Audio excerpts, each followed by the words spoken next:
Hi friends, welcome back. ഇന്ന് ഏഴാമത്തെ നോമ്പിനുള്ള ഇഫ്താർ വിശേഷവുമായിട്ടാണ് വന്നിരിക്കുന്നത്. അപ്പോൾ നമ്മളിന്ന് പുലാവ് റൈസാണ് ഉണ്ടാക്കിയത്. അതിലേക്ക് ചിക്കൻ കടായിയും ഉണ്ടാക്കിയിട്ടുണ്ട്. അപ്പോൾ ഈ ഒരു പുലാവ് റൈസിലേക്ക് ചിക്കൻ കടായി നല്ലൊരു കോമ്പിനേഷനാണ്.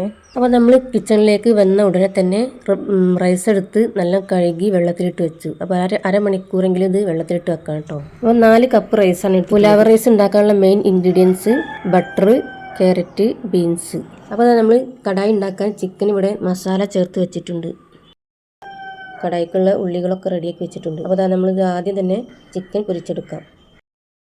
റൈസ് വേവിക്കുമ്പോൾ കുറച്ച് സ്പൈസസ് ഇടണം. അതിനാണ് ഈ സ്പൈസസ് ഒക്കെ എടുത്ത് വെച്ചിട്ടുള്ളത്. പട്ട, ഏലക്ക, ഗ്രാമ്പു, ബേ ലീഫ്, കുരുമുളക്. ബാക്കി ഐറ്റംസൊക്കെ നമ്മൾ കടായിലേക്കുള്ള എല്ലാ ഐറ്റംസും അരിഞ്ഞു വെച്ചിട്ടുണ്ട്. അതേപോലെ ബീൻസ്, ക്യാരറ്റൊക്കെ ചതുരത്തിൽ അരിഞ്ഞു വെച്ചിട്ടുണ്ട്. അതേപോലെ അപ്പോൾ കുറച്ച് ചിക്കനിലെടുത്തത്. അപ്പോൾ അതിന് വേണ്ടി കുറച്ച് അധികം സവാള എടുത്തിട്ടുണ്ട് കേട്ടോ. അതേപോലെ തക്കാളി, ക്യാപ്സിക്കം, ചെറിയുള്ളി, വെളുത്തുള്ളി, ഇഞ്ചി അതൊക്കെ ചതക്കി വെച്ചിട്ടുണ്ട്. അപ്പോൾ എല്ലാം പെട്ടെന്ന് അതുകൊണ്ട് അതിൻ്റെ ഡീറ്റെയിൽസ് ഒന്നും ഇതിൽ വിട്ടിട്ടില്ല കേട്ടോ. അപ്പോൾ എൻ്റെ ചാനലിൽ പോയി ഈ വീഡിയോ ഒക്കെ ഒന്ന് കണ്ടാൽ മതി. ഇതേപോലെയുള്ള വീഡിയോ ഒക്കെ വിട്ടിട്ടുണ്ട്. അപ്പോൾ നമ്മൾ കുറച്ച് വെള്ളത്തിൽ പച്ചക്കറിക്ക് വേവിക്കുകയാണ്. അപ്പോൾ നമ്മൾ കടായി ഉണ്ടാക്കിയതിന് ശേഷം നമ്മൾ പുലാവ് റൈസ് ഉണ്ടാക്കാൻ ആരംഭിക്കുകയാണ്.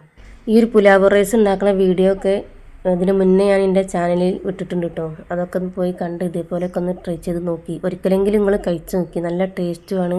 അധികം ചിലവുകളൊന്നും ഇല്ലാത്തൊരു റൈസാണിട്ടത്.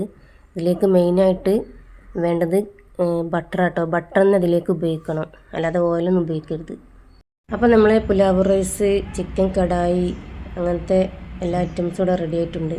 അപ്പോൾ ഇത്ര മാത്രമുള്ളൂ ഇന്നത്തെ വീഡിയോ. അപ്പോൾ നമ്മളിത് ടേബിളിൽ സെറ്റ് ചെയ്ത് വെച്ചിട്ടുണ്ട്. അപ്പം ഇൻഷാ അല്ലാഹ് ഇനിയും നല്ല നല്ല വീഡിയോയുമായി വരാൻ ആഗ്രഹമുണ്ട്. അപ്പോൾ എല്ലാവരുടെയും സപ്പോർട്ട് പ്രതീക്ഷിക്കുന്നുണ്ട്. അപ്പം ഇതേപോലെയൊക്കെ ഒന്ന് ട്രൈ ചെയ്ത് നോക്കി. നല്ല അടിപൊളി ടേസ്റ്റി ആയിട്ടുള്ള ഈ റൈസ് ഒരിക്കലെങ്കിലും നിങ്ങൾ കഴിച്ച് നോക്കണം. അൽഫാം, ചിക്കൻ കടായി അതൊക്കെ ഇതിലേക്ക് ആഡ് ചെയ്ത് കഴിക്കുകയാണെങ്കിൽ നല്ല ടേസ്റ്റാണ്. അപ്പോൾ ഇന്നത്തെ വീഡിയോ എല്ലാവർക്കും ഇഷ്ടപ്പെട്ടോ? ഇഷ്ടപ്പെടണമെങ്കിൽ എന്തായാലും ലൈക്ക് ചെയ്യുക, കമൻറ്റ് ചെയ്യുക. അപ്പോൾ സബ്സ്ക്രൈബ് ചെയ്യാതെ കാണുന്നവരുണ്ടെങ്കിൽ പെട്ടെന്ന് തന്നെ സബ് ചെയ്ത് സപ്പോർട്ട് ചെയ്യണേ. ഓക്കെ, ഇൻഷാ അല്ലാഹ് അടുത്ത വീഡിയോയുമായി വീണ്ടും കാണാം.